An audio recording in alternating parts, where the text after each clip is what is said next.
This is the worst.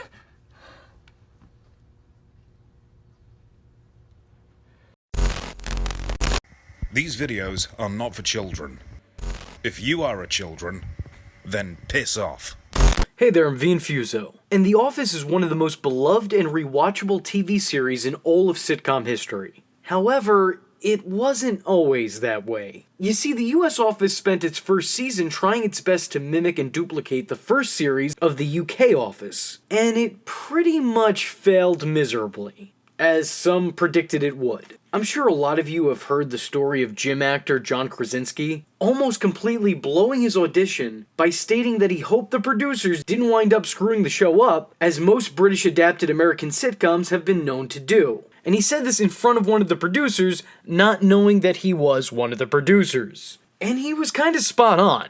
The show did kinda screw up the UK Office. Wait, hold on. Hear me out. Obviously, The Office is a complete juggernaut. A series that will stand the test of time even if some of its jokes don't. It's given its watchers unforgettable characters, incredible moments, awesome and awful romances, iconic feuds, and countless memes. But the first 6 episodes? Not so much. The entire first season feels like an extended pilot of the series. The show is still obviously trying to find its footing, and it's in a pretty awkward place of both trying to pay homage to Ricky Gervais's series, but also still trying to establish it as its own by relating it more to American audiences. And in replicating the original British show, The American Office came off as a poor second-rate carbon copy of its predecessor.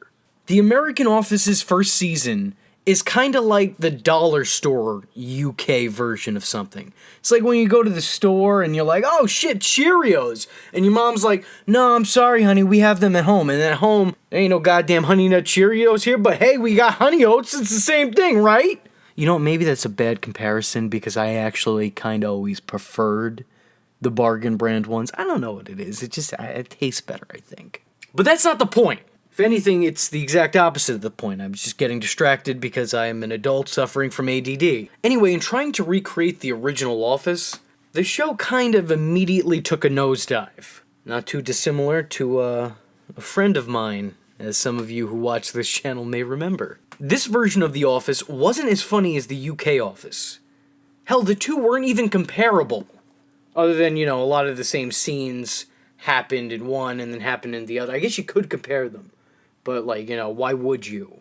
Because it's not fair. It's like you see a kid outside, he's playing basketball, and you're like, this kid ain't no Michael Jordan. Come on, put the ball down. You will never be LeBron. Michael Scott's Office just couldn't match up to David Brent's Office. And even trying kind of felt like a meaningless effort. However, by the time the next season came around, a lot of that, if not all of that, changed. There's a very clear evolution of the brand going from Season 1 into Season 2. The characters, most of which come off as bland and mundane in the first season, begin to gain their own unique voices and personalities along with it. Michael, while still equally oblivious and obnoxious, as he was the season prior, in Season 2 he becomes a lot more likable and is now positioned not as a sleazy boss, but as a completely inept human being constantly in over his head. But this Michael Scott is still trying his best. There's a very obvious tonal shift as well. No longer looking to recreate the realistic, somewhat boring work lives a paper salesman might lead, The Office is now establishing itself as a place of fun. Granted, maybe not for the workers, but for us, the viewers. And this is where the show really began to succeed. When The Office stopped trying to Americanize this older show, and instead just took the basis of the original and then built upon its foundation with their own material. Now recreating the entire show in Steve Carell's image. And this was a pretty good decision.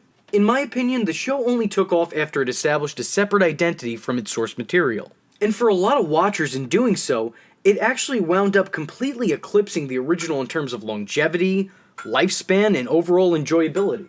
They found their way in getting away from real and embracing fantasy. Suddenly the show became much more outlandish. While it's still grounded in reality in terms of setting and rules, the characters practically come off as live-action cartoon characters. Michael is now an outsider looking in any and all situations. He acts as if he's never interacted with a human being before but is desperate to do so and befriend them. This is also despite his job pretty much requiring that he speaks to people on a day-to-day basis. Kevin has become unreasonably stupid, and that will continue for the rest of the series. It's just a downhill slope. Season 1, Kevin? Maybe a little bit dumb, maybe, not even clarified there. But Season 9, Kevin? I'm not sure that guy even could spell his name. I know he can't do his taxes. Angela all of a sudden becomes a holier-than-thou crazy cat lady. Dwight becomes a country bumpkin beet farmer who, like Michael, comes off as someone who has never really been socially conditioned. Creed becomes... Creed? I don't even know how to put that. He's kind of like a shady background weirdo. Like, it's obvious, but you constantly overlook him. Though maybe you shouldn't. That doesn't seem like somebody I'd want to take my eyes off, personally. These changes completely reinvented and revitalized the series. And I have no doubt in my mind that this actually saved the whole show. I have a really hard time believing that this show would have lasted almost a full decade had they stuck to their original premise and the United Kingdom show's original blueprint. I mean, Ricky Gervais did that, and how long did his show last? What, 2 seasons? 12 episodes? It's a joke. It's a joke, guys. Relax. The UK office is obviously great, and without it we wouldn't have the American show, and blah, blah, blah, blah, blah. But I don't think the US office would be as successful as it is today had they not made these changes early on.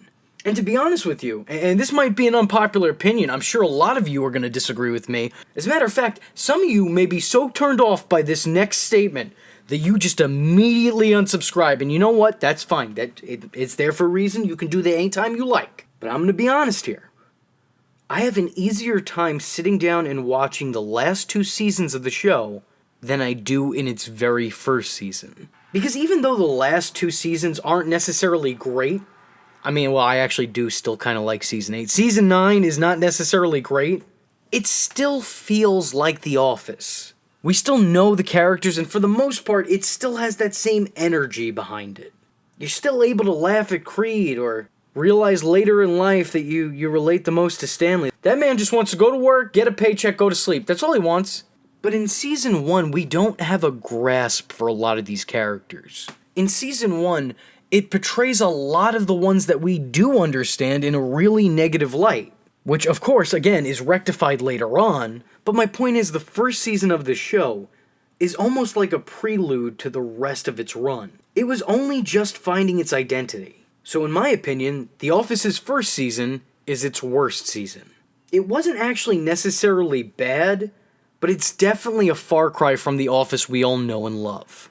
And you can take that any way you want, because it's a far cry from The Office we know and love if you're an American fan, and it's a far cry from The Office you know and love if you're a United Kingdom fan.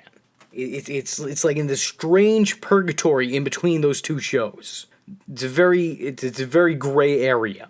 I'm not even kidding when I say that either, because when I go back and I binge watch this series, which I'm sure I'm gonna have to do again at some point on this channel, because it's just the way that it goes, I almost always skip the first season. Again, it's not because it's bad, but it's just because it isn't The Office that I know. So with that being said, I'm opening the floodgates of criticism here. I'm sure everyone's gonna have something to say. A lot of it ain't gonna be good. A lot of it ain't gonna be agreeing with me, but this is my opinion.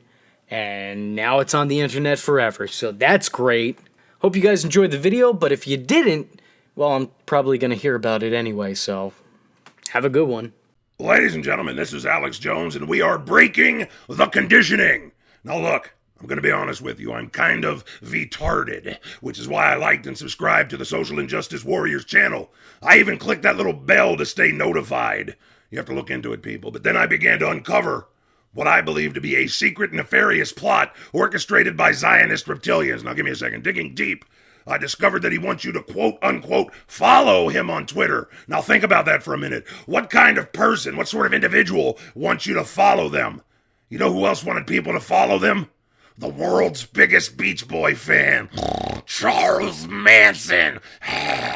Those who want to show their support donate to the guy's Patreon for exclusive content. Now why is it so exclusive? What's this guy hiding from the public? What do those Patreons see that the people of YouTube don't? Then I noticed He also has a PayPal, and just for the low price of $22 plus shipping, you can get yourself a SIJW t-shirt, Social Injustice Warrior. So let's put this all together. He wants people to follow him, he calls you VTards, he wants you all to donate your money to him, and he wants all of you to wear the same clothing. So that just leads to ask, what kind of a hive-like cult is this man operating? V Infuso, the Social Injustice Warrior.